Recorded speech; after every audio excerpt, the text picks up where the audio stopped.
pero que sabemos difícil de llegar. Nos queda un poquito lejos. Dicho todo esto, no sé si les ha pasado a los que están ahora escuchándonos, comentando en vivo, caminar por el centro de la ciudad y sentir ese olor a vaca. Sí, a vaca, pichí, a excremento, que uno fuerte. no sabe bien cómo viene la cosa, ¿no? Bueno, a chivo. uno parece Es olor a chivo. es un olor extraño, ¿no? Yo creo que tiene que ver con la transpiración y con el excremento y Sí, con la acumulación. con la acumulación de cosas.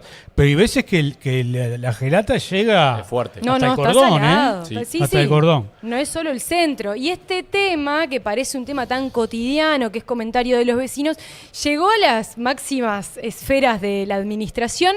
¿Por qué? Porque esto lo plantearon los vecinos de varios barrios de Montevideo y Ambiente recoge esta inquietud y se lo transmite a la Administración Nacional de Puerto. Dice, bueno, a ver, acá cuando tenemos contenedores, cuando tenemos ganado en pie durante varios días, está generando un problema de convivencia.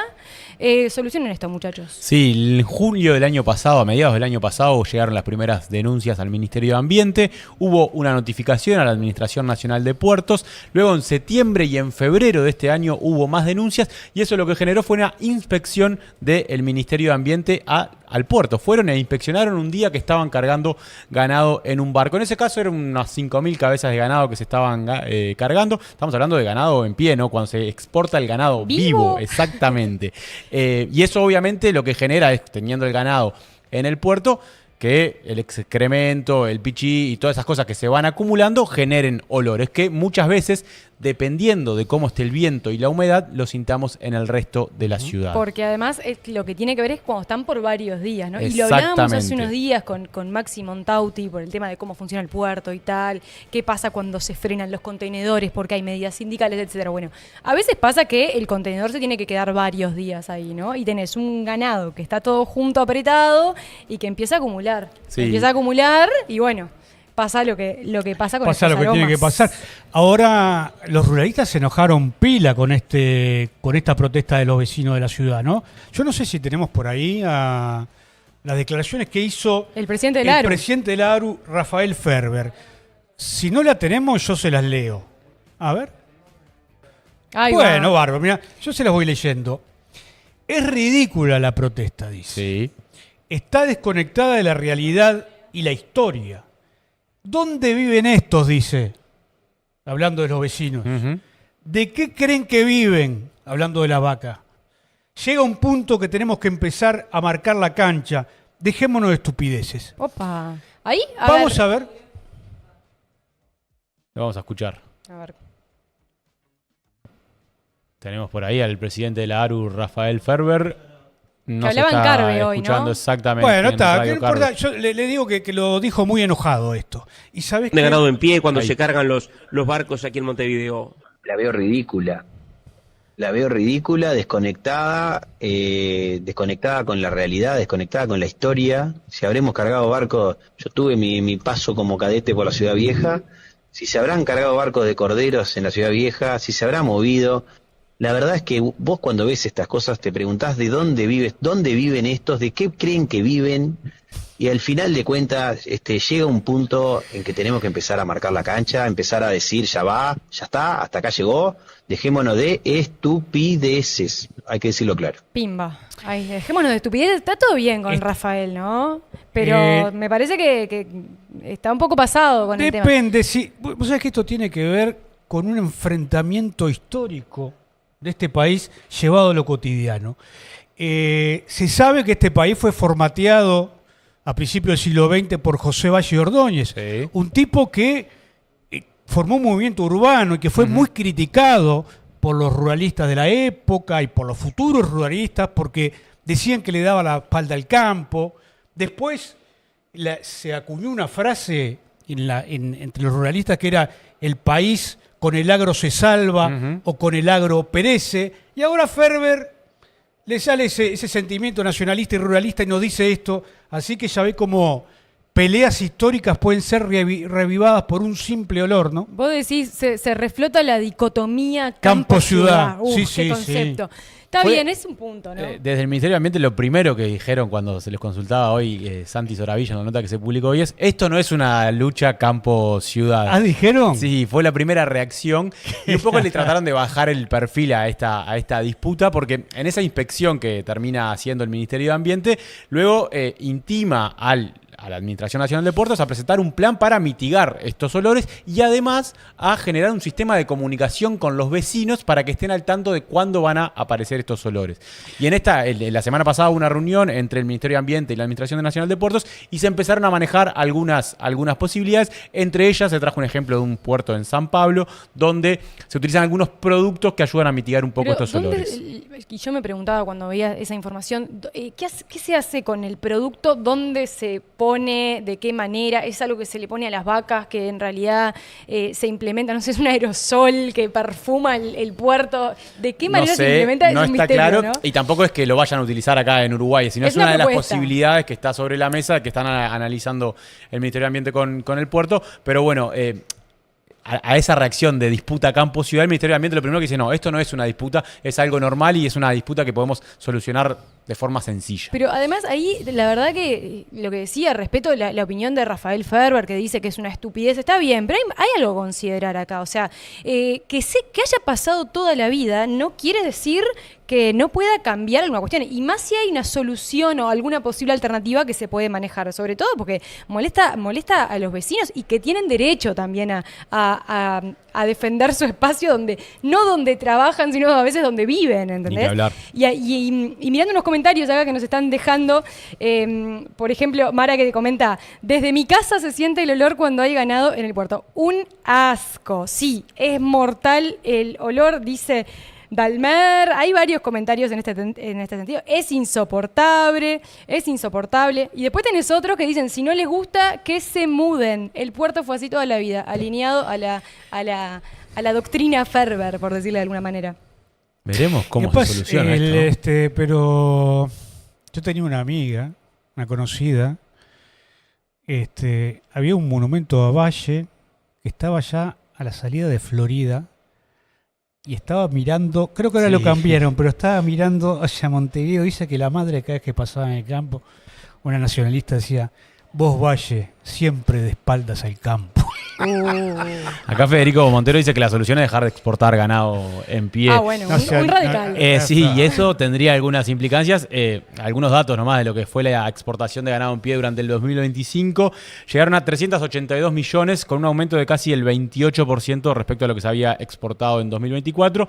Y los principales destinos de esas exportaciones son Turquía, Israel y Marruecos. ¿Por qué comprar tanto ganado en pie Turquía? No sé, porque además es el principal comprador con distancia. O sea, el 67, Sí, casi claro. 7 de cada 10 van para Turquía. Cuando venga Juancito Samuel, Lo podemos charlar. Podemos eso, sí. profundizar ¿Sí? sobre eso. Pero bueno, ni muy, muy, ni tan, tan sería, ¿no? Si hay alguna alternativa sobre la mesa, vamos a ver qué pasa. Hablábamos de Cuba el otro día, ¿no? Sí. De Santa Cuba, ese pueblo en donde está lleno de cubanos. Y Cuba es un tema que sensibiliza mucho, se genera mucha discusión en Uruguay. Cuba sí, Cuba no, régimen sí, ¿qué pasa? Y eso es lo que está pasando ahora en medio de una escasez que está viviendo Cuba, producto de que, cae Maduro, se le corta el traspaso de petróleo, se queda sin electricidad, se queda sin insumos, tiene severos problemas en su día a día y surge la generosidad de países amigos, si se quiere, y ahí aparece Uruguay ofreciendo toneladas de leche para mandar para ayuda al pueblo cubano, ¿no? Pero así como aparece esto, también aparece quienes dicen: che, llegará esa leche que queremos mandar, se usará para los fines que estamos pensando, o en realidad se desvía, ¿no, Leo? Bueno, lo que pasa es que hubo un informe de TV Azteca que reveló que parte de las donaciones realizadas por México, por ese país, a Cuba para alimentar al pueblo, terminaron en el mercado negro o vendidos por dólares en las tiendas esas en las que va, no va al pueblo cubano, que van antes que nada los turistas. Entonces, claro, ahora Uruguay va a donar 20 toneladas de leche en polvo Sí. a Cuba, que va a ser distribuida de México, Y la oposición uruguaya dice, bueno, pero no pasará lo mismo con esta leche en polvo que lo que pasó con el alimento en México. Entonces el 6 de mayo, cuando vaya el canciller Lubetkin a dar explicaciones al Parlamento por el acuerdo Mercosur-Unión Europea, el diputado nacionalista Juan Martín Rodríguez lo va a consultar a ver si se le va a hacer un seguimiento a este cargamento para que en realidad vaya a parar a las bocas del pueblo, ¿no? Porque yo me pregunto si es verdad que estos alimentos están yendo a parar a las diplotiendas del régimen, si no hay que tener cuidado, ¿no? Si la solidaridad no termina siendo al final de palabra y con alimentos con el gobierno cubano y no con el pueblo, ¿no? Hay que tener mucho cuidado con eso. Una de las cosas que mostraba el informe ese de TV Azteca sobre cómo se administraban la ayuda humanitaria que estaba llevando a Cuba, decía que las tiendas que manejan los militares, las Fuerzas Armadas Revolucionarias, hasta hace muy poco estaban vacías porque no había insumos para vender, y de repente, a partir de que empieza a llegar esta ayuda humanitaria desde México, se vuelven a llenar y vuelven a reabrir y a vender en dólares. Y esas obviamente son tiendas manejadas por el gobierno. Entonces, de alguna forma se prenden un poco las alarmas de lo que puede llegar a pasar con la leche en polvo que va a enviar Uruguay, que dijo la presidenta de México hace algunos días en Barcelona, donde Cuba estuvo presente en esta cumbre en la que participó Yamandu Orsi, estuvo presente en el discurso, ¿no? Hubo varios mensajes en solidaridad con el pueblo cubano. Dijo que estaban esperando, Sheinbaum, terminar de cargar este barco. Completar la embarcación para enviarla, y que demoraría unos 4 días en llegar a Cuba. No, digo que ahí lo que me surge, digamos, ¿cómo haces para identificar si realmente eso está pasando o no? Porque también tenés en Cuba esta situación de que hay un único discurso, de que la información que te llega es la información oficial, y o sea, la verdad que las veces que se plantean observatorios, uno trae la mirada que tiene prevista, o sea, no es que va y de manera objetiva puede alcanzar una cierta verdad, ¿no? Mira, yo te propongo algo. Dado que la sociedad está tan partida y los partidos políticos están tan divididos en cuanto a la situación cubana, uno le llaman dictadura abiertamente, otro dice que son régimen con capacidades especiales y distintas, ¿por qué en lugar de donar el Estado 20 toneladas de leche en polvo no la paga el Frente Amplio o el MPP, que tiene las arcas llenas, el MPP?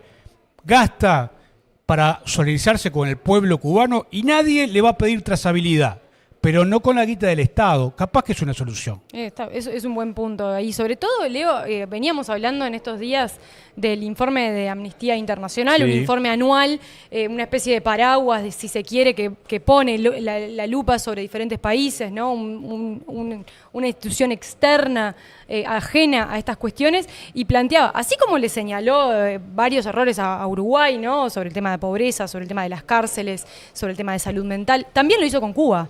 Y ahí planteaba que Cuba mantiene una represión sistemática contra activistas y miembros de la oposición política, y que las autoridades niegan derechos fundamentales en cárceles y restringen la libertad de reunión y de expresión, ¿no? Entonces, teniendo esto arriba de la mesa, uno puede al menos dudar del discurso oficial, ¿no?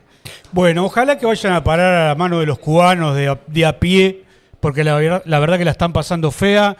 El bloqueo, el embargo de Estados Unidos nunca fue una medida bien recibida por la gente sensata del mundo.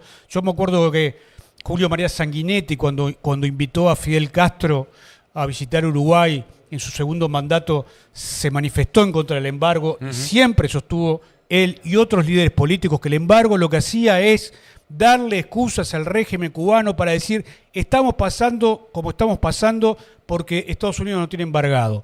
Ahora con el bloqueo le da más excusas todavía. Así que no sé. Y ahí se ampararon el oficialismo cuando viajó con Fernando Pereira, presidente del Frente Amplio a la cabeza, que fue también Ana Olivera, que fue Gambera, fueron una especie de comitiva del Frente Amplio. El discurso que traen, se reunieron con Díaz-Canel, cuando uno le pregunta, ¿qué viste en las calles? Y sí, la gente está muy molesta, dice, por ejemplo, Ana Olivera, ¿no? La gente está muy molesta y uno lo entiende, porque claro, con el bloqueo, y el único argumento que aparece sobre la mesa es el bloqueo, ¿no? Y cuando uno le dice, bueno, está bien, el bloqueo está bien, pero ahora tampoco hay un oficialismo, no hay cabida para el que piensa distinto. Dice, no, porque primero hay que levantar el bloqueo para que el sistema y el gobierno pueda mostrar todo su esplendor, ¿no? Ese es el argumento. ¿Y qué les cuesta levantar el embargo del bloqueo? ¿Cómo pueden ser tan fanáticos? Levantalo, y después que se hagan cargo, ¿no? Y que después pase lo que tenga que pasar. Claro, después sí le echamos la culpa a los cubanos. Dos últimos apuntes sobre este tema. Uno es que obviamente le preguntaron a la presidenta de México sobre este tema, sobre dónde estaban quedando la ayuda humanitaria que llegaba a Cuba. Ella desmiente que fuera a parar a tiendas diplomáticas, como le llaman, sino que dice que recibieron muchas evidencias, muchas fotos y agradecimientos del pueblo cubano de que estaba llegando directo a las casas de los cubanos. Vieron que los presidentes mexicanos, por lo menos en el último tiempo, suelen hacer esas mañaneras que le dicen, esas conferencias que hacen todos los días en las que reciben preguntas de los periodistas, y ahí Sheinbaum defendía la postura del gobierno mexicano diciendo que efectivamente la ayuda humanitaria estaba llegando a los cubanos. Que el pueblo les había agradecido la ayuda. Exactamente. Que a habían través de recibido gobierno. fotos. A través de fotos sacadas con sus modelos celulares de Exactamente, internet enviados a la exactamente. embajada mexicana. Y lo otro, vinculado a lo que decías vos, Caro, de que la delegación que viajó a Cuba hace unos meses, hace una semana del Frente Amplio, en estos días estaba viajando una delegación del PIT-CNT para participar del acto del 1 de mayo en Cuba. Una delegación de unas casi 40 personas iba a ir a la isla a pasar esta fecha tan importante tanto para el PIT-CNT como para Cuba. No que quiero pidan aumento de sueldo a ver cómo le va. Sí, Sí, no quiero creo que ver cómo tengan mucha vuelven, suerte. porque viste, son esos viajes que pasa cuando uno va a ciertos países que se vuelven más fanáticos, todavía más envalentonados con su discurso previo. Chiquilines, yo no sé si ustedes se acuerdan. ¿Qué pretende usted de mí? Y bueno, viste, uno está siempre atento a las inversiones, a ver dónde puede hacer unos pesitos más. Y el gobierno anunció hace algunos días, lo presentó el presidente Yamandu Orsi junto con la ministra de Industria Fernanda Cardona, que decía, bueno, vamos a abrir inversiones para que los uruguayos, los ahorristas puedan invertir en un parque solar que se va a instalar en Baigorria, en Durazno. Baigorria. ¿No? Y que aparte habilitaba a partir de los $200. Y uno decía, bueno, yo capaz que 200 puedo. Y te daba un buen retorno. Estaba el antecedente de los parques eólicos que habían funcionado bien. Bueno, este nuevo proyecto. ¿Qué pasó ahí? Durazno no estaba tan convencido con el punto en el que se había elegido y se sintió un poquito ajeno a esta decisión que había tomado el gobierno sin consultar, aparentemente. Exacto. En una situación por lo menos peculiar, ¿no? De un intendente diciéndole que no, por lo menos inicialmente, a una inversión que viene desde el gobierno nacional. En general los intendentes suelen recibir de brazos abiertos este tipo de inversiones. El intendente de Durazno, ante este avance unilateral, según lo que él dice, del gobierno nacional, lo que hace es mandar un oficio al Poder Ejecutivo pidiéndole que no avance en este proyecto. Y luego el intendente de Durazno, Felipe Algorta, declara en algunos medios que propusieron un terreno alternativo a 500 metros de la locación original y que también es propiedad de UTE. Sin embargo, el gobierno recogió piola y dijo, no, si vos no querés la inversión, me la llevo a Río Negro, donde además hay un intendente frente amplista. Parece una venganza. Lo que pasa es que, tú decís, ¿por qué rechaza esta inversión? El intendente Durazno dice que sacó cuentas y que el parque solar iba a dar trabajo por 6 meses y después no iba a quedar nadie trabajando allí. Sin embargo, él en la represa de Baigorria, yo nunca fui, pero dice que es un lugar muy amable, donde se puede hacer camping y otras cosas. Él tiene pensado un proyecto turístico que sí puede dar fuente de laburo. El intendente le dijo, bueno, ¿lo corro 500 metros? No, lo corrió más de 500 metros. Ahí lo estamos viendo, la locación alternativa y la locación del proyecto original. Así que Guillermo Lebrato, ¿no?, que es el intendente de Río Negro del Frente Amplio, se va a quedar con el proyecto solar. Sí, Algorta lo que dice además, recordemos que Algorta fue director por la oposición en UTE en el periodo anterior, o sea, conoce bastante a Fernanda Cardona, que por la oposición, no, perdón, por el oficialismo. Cardona era la directora por la oposición en la administración anterior, entonces se conocen bastante, y Algorta dice que ya desde hace 2 años tiene este proyecto pensado para Durazno, que en algún momento lo manejó en UTE, porque Baigorria y esas zonas de alrededores son terrenos propiedad de UTE, porque estaba la represa allí. Entonces, lo que dice Algorta es que en UTE conocían este plan que él tenía.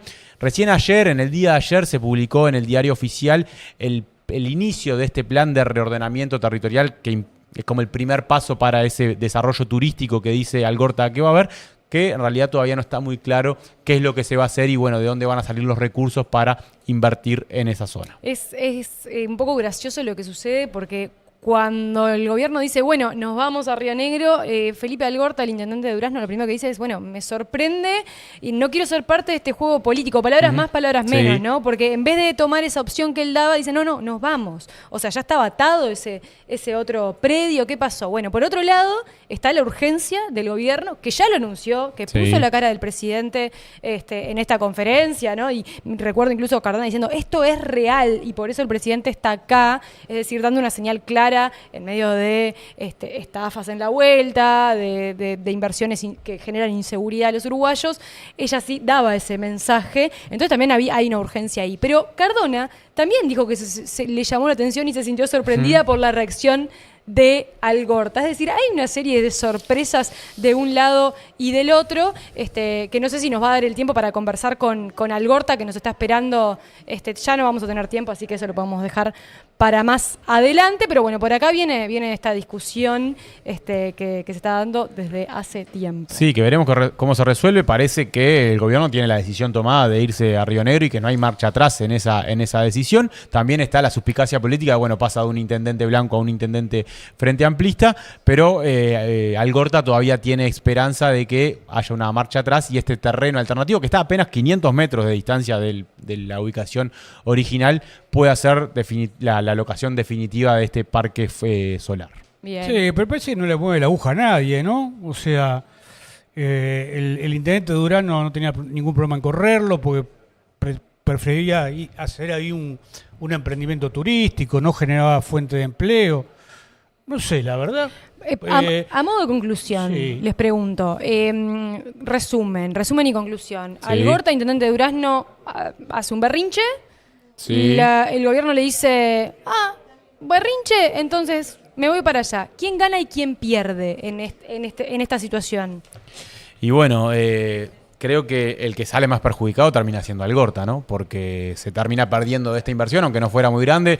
Era una inversión que llegaba desde el gobierno nacional. Creo que es el que termina más perjudicado, excepto que efectivamente se muestre que tiene un proyecto y va a desarrollar algún polo turístico en esa zona. Él dice que no, que son 3 pesos y que no genera fuente de laburo y que tiene su proyecto turístico ahí. Yo creo que no gana ni pierde nada, una escaramuza política se queda en eso. Por 3 pesos.